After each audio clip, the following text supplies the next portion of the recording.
बिस्मिल्लाहिर्रहमानिर्रहीम। साईं सदाईं करीम ते सिंध सुकार, दोस्त मिठा दिलदार, आलम सब आबाद ڪرين।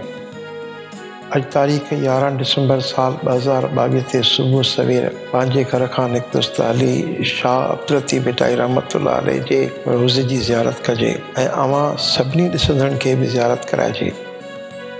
मुंहिंजे पोयां हिकु जॻह अवां ॾिसो पिया, इहा उहा जॻह आहे जिते आउं हींअर रहां पियो। पंहिंजे हिन गिटर मां अॻिते मेन रोड ते ईंदुसि, जिते मुंहिंजा दोस्त मूंखे वेन में खणण जे लाइ ईंदा।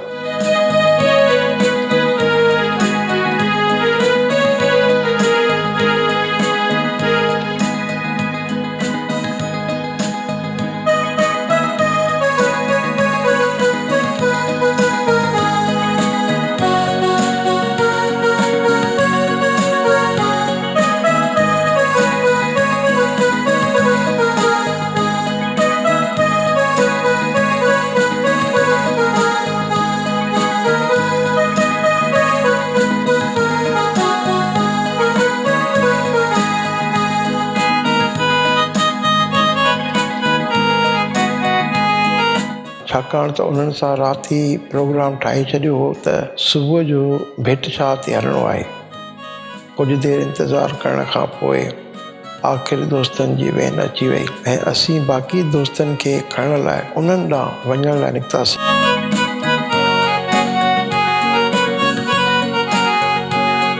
उहे दोस्त बि अॻिते बीठा हुआ। सभई गॾिजी मुकमल थियासीं त असांजी गाॾी भट शाह ॾांहुं खेर सां रवानी थी। जनी दांद न बिज तनी भी तुंहिंजो आसरो, पोइ उभारी सिज अवल ॾींहुं उन्हनि खे। सफ़र दौरान रोड जे ॿिन्ही पासनि खां कुझु नज़ारो तव्हांखे ॾेखारींदो हलां थो।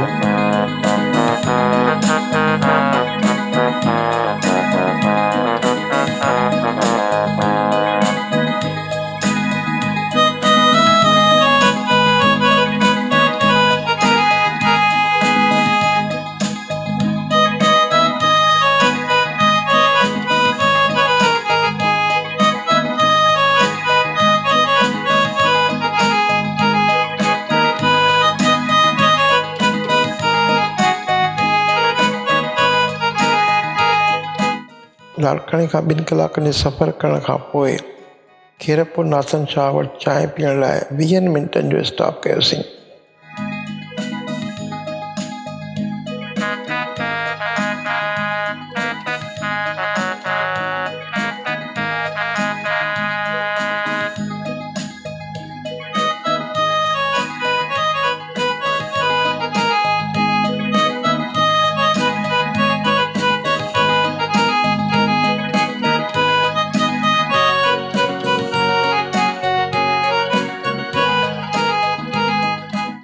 उते वेहण बाद जॾहिं चांहि आई त दोस्तनि अंडो पराठो बि घुरायो। मानी खाइण ऐं चांहि पीअण बाद मुंहिंजी नज़र हिकु कुते ते पई जेको सभिनी ॾिसंदड़नि खे सुठो पिए लॻो। मूं बि वेझे खां वञी उन जो वीडियो ठाहियो। उन बाद सभिनी दोस्तनि जो हिकु गॾियल फोटो थियो। ॿीहर वरी रवानगी भट शाह ॾांहुं थी। के ओॾियाई ॾूर, के ॾूर बि ओॾा सुपरी, के चढ़नि न चिट ते, के विसरनि न मूर, जीअं में कुंडीअ पूर, तीअं दोस्त वराको दिलसी। सफ़र दौरान जेकी बि रस्ते सां मूं मनाज़र ॾिठा उहे तव्हांखे ॾेखारींदो हलां थो। ही वॾा जबल जंहिंजे ऊचाई 1000 फुट मथे ॿुधाई वञे थी।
कुझु मुफ़ासिले खां अॻिते सिंधु दरिया मथां आमिरी पुल वटां गुज़र थियो।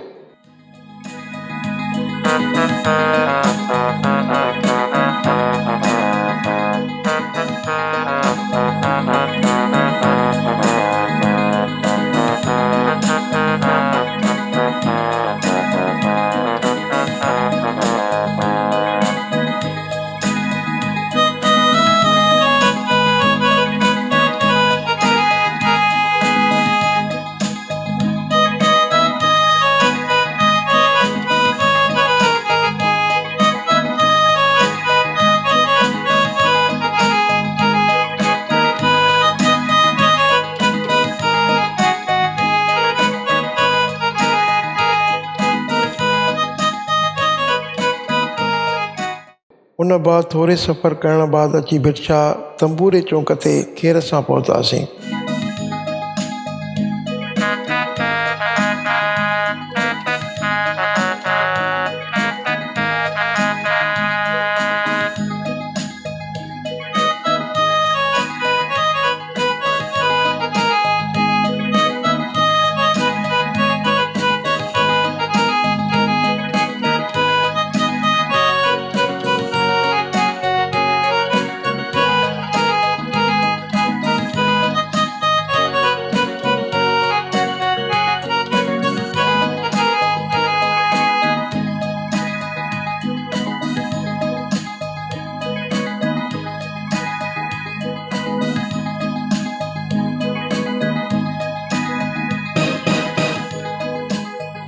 भट शाह जे बाज़ारनि मां घुमंदे अची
भट शाह जे मुख्य दरवाज़े खां दाख़िल थी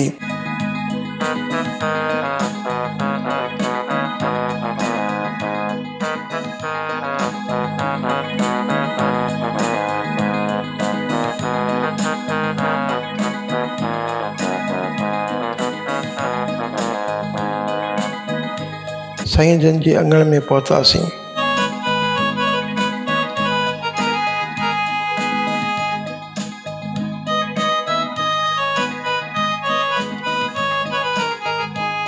जे रोअण सां रिझनि त रातो ॾींहुं रोआं, दाढ़ी लुड़क अखियुनि में, पेरनि हूंद पवां, धरती सभु धोआं, लुड़कनि साण लतीफ़ चए। शाह अब्दुल लतीफ़ भिटाई रहमतुल्लाह अलैह जी कुझु तारीख़ अव्हां सां शेयर कयां थो। शाह अब्दुल लतीफ़ भिटाई रहमतुल्लाह अलैह सन 1699 ईस्वीअ में हैदराबाद ज़िले जे हाला तालुके में हाला हवेली जे ॻोठ में ॼाओ। शाह अब्दुल लतीफ़ भिटाई सैयद हबीबुल्लाह जो पुटु हो। संदसि वालदा बि मखदूम दयानी जे ख़ानदान मां हुई। मखदूम दयानी जो मक़बरो पुराणनि हालाउनि जे उभरंदड़ तरफ़ आहे। शाह हबीब पंहिंजे पुट खे वाई ॻोठ जे मशहूरु आलम ख़ावंद नूर मोहम्मद भट्टी वटि इल्मु पढ़ण लाइ मोकिलियो। वाईअ जो ॻोठ भट शाह खां शकोह परे आहे। शाह अब्दुल लतीफ़ भिटाई रहमतुल्लाह अलैह हिकु शादी कई जेका मिर्ज़ा मुग़ल बेग जी न्याणी हुई। उन मां खेसि औलाद कोन थियो। शाह अब्दुल लतीफ़ भिटाई मुतलिक़ चवनि था त वफ़ात खां थोरो अॻु घणो करे हेठीं काफ़ी चवंदो रहंदो हो। उहा काफ़ी सुहिणीअ जे पहिरें दास्तान खां पोइ अचे थी। लफ़्ज़ आहिनि त कहिड़े मन जे हिसाब हुअणु मुंहिंजो होतरी।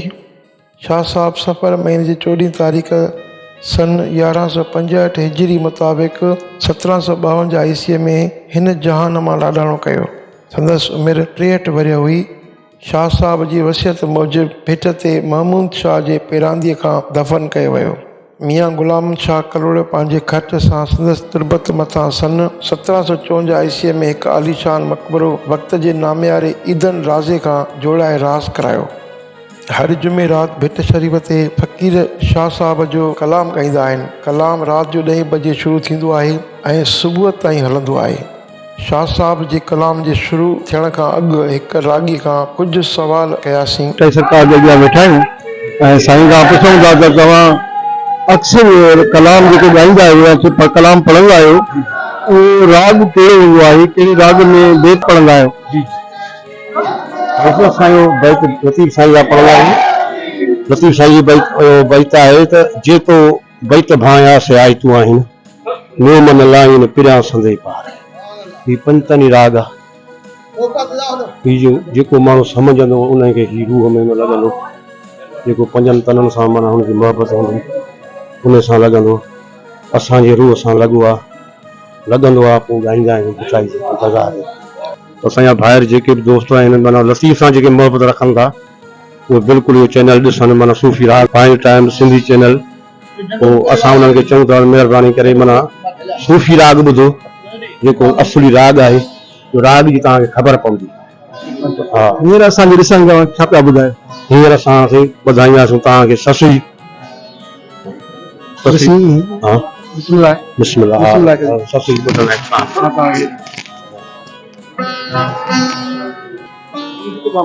साल छेड़े पिया इन ताल मिलाए पिया छा चवंदा आहियो? मिलाए धड़ ॿुधाई। हा बिल्कुलु असां धड़ पिया मिलायूं। शुरूआत आहे राग जी। बिस्मिल्लाह।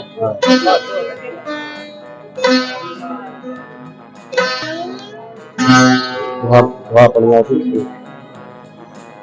या वजह हाज़िर खैर कलाम खैर कलाम ये शैतान गुरु देवना बाद जाने ये संदेश में चकर की छांव कुजारो कहां तो मालूम सब दिला से दासड़ा से गवाई यार तुम जो वल्ल हो तुम तमागार धकी ढोल बिगार लगे नहीं सुनार रहीम रहमुल्लाह ये बिलाल मालिक यौमिद्दीन इय्याक नअबुदु व इय्याक नस्तईन सिरातल मुस्तकीम सिरातल लज़ीना अनअमता अलैहिम गैरिल मग़ज़ूबि अलैहिम वला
उन बाद कलाम थियो।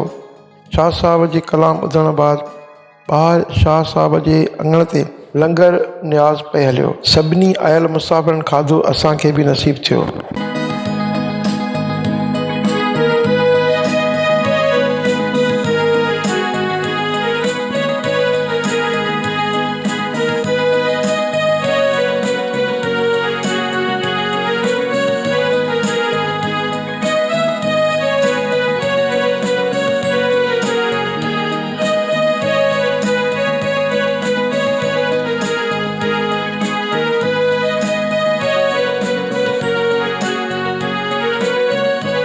उन मौक़े ते उतां लंगर विराईंदड़ पंहिंजा ख़्याल कुझु हिन रीति वंडिया।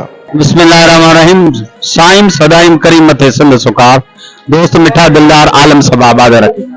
साईं मुर्शिद लतीफ़ करीम जे अंगण ते जेके बि अचनि था उन्हनि खे अदब ज़रूरी आहे, छो जो अदब असांखे हर शइ सेखारे थो।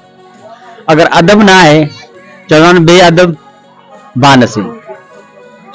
अदब आहे त हुनजो नसीब ई नसीब आहे। मालिकनि जे दरवाज़े ते ही त उहो दर आहे जेको, छो जो लतीफ़ हिकु सिंध आहे, सिंध जी सुञाणप आहे। असां जेके सिंधी जंहिं बि मुल्क में वेंदा आहियूं असां लतीफ़ सरकार जे करे सुञाता था वञूं। असां चवंदा किथे उहो ई जेको सरकार मुर्शिद लतीफ़ जंहिं सरकार जेको एॾो सारो बैत जेको सरकार पंहिंजो रिसालो लिखियो जेको 30 सुरनि ते मुश्तमिल आहे। ऐं सरकार मुर्शिद लतीफ़ ते जेके बि पांडीरा अचनि था मूंखे उन्हनि जे लाइ ख़ासि पैगाम आहे। क़िबला सैद वकार हुसैन शाह लतीफ़ जी तरफ़ां मां उन जो नुमाइंदो आहियां। जेको असांजो सजादा नशीन आहे दरगाह हज़रत शाह अब्दुल लतीफ़ भिटाई जो 12हों सजादा नशीन आहे। ऐं सभिनी पांडीरनि खे गुज़ारिश कंदुमि जेके बि मुर्शिद करीम लतीफ़ ते अचनि था बराए महिरबानी अदब सां अचनि ऐं ही न्याज़ निवृत जॻह आहे, दुआनि जो दरवाज़ो आहे। बराए महिरबानी का अहिड़ी ग़लती न थिए, का अहिड़ी का कोताही न थिए, छो जो हीअ आम का जॻह न आहे, मख़सूस जॻह आहे। हिन मख़सूस जॻह जा ज़ाली वाला क़वाइद ज़वाबत हूंदा आहिनि जेके असां ते लाज़िम मज़लूम आहिनि। छो जो सरकार मुर्शिद लतीफ़ जो पैगाम लाफ़ानी कलाम आहे ऐं पैगाम आहे ऐं हिकिड़ो इंसानियत जो पैगाम आहे, रवादारी जो पैगाम आहे। ऐं मुर्शिद लतीफ़ जे जेके बि अचनि था चाहींदड़ मञण वारा या अक़ीदतमंद असां उन्हनि जे लाइ दुआगू आहियूं। मुर्शिद लतीफ़ उन्हनि खे जिथे बि हुजनि शाद आबाद रखनि। अस्सलाम वालेकुम या अली मदद जी लतीफ़ हक़ लतीफ़। आख़िर में शाह साहब जे पाणी वारी सबील पी भिटाई सरकार तां मोकिलाणी कईसूं। मोहबत पाए मन में रंदा रोड़िया जिन, मोहबत पाए मन में रंदा रोड़िया जिन, तिन जो सराफन अण तोरियो ई अघाए छॾियो।